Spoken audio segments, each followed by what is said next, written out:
as healthy in body as you are strong in spirit.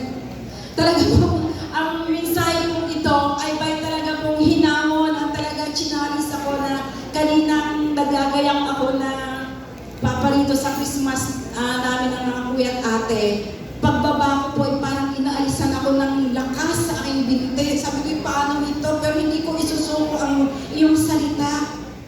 At kanina pa pong bago sumakay, bis na po lahat, tumaas na naman ang bibi. Pero sabi ko, hindi papayag ang Diyos na dadalhin at i-deliver ngayong gabi ang kanyang salita. Sapagkat sabi niya ang dalangin ni John, dear friend, I hope all is well with you and that you are as healthy in body as you are strong in spirit.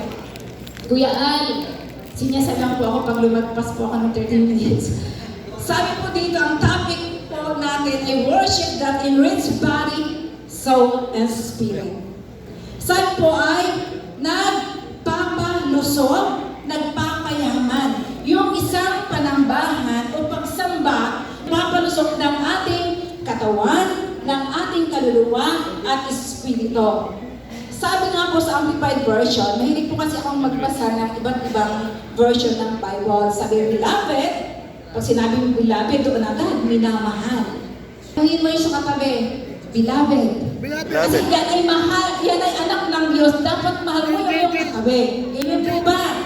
Sabi niyo, beloved, I pray that in every way you may succeed and prosper and be in good health physically, just as I know that your soul prospers spiritually.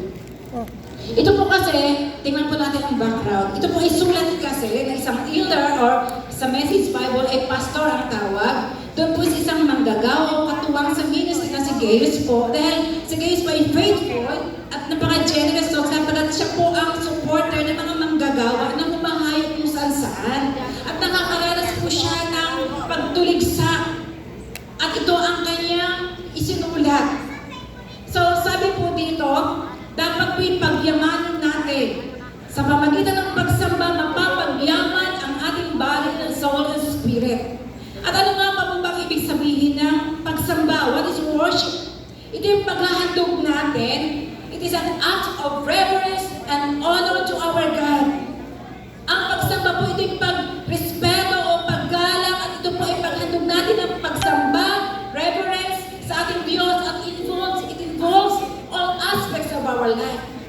At alam po natin na tayo po, sabi po dito, sa John chapter 4 verse 24,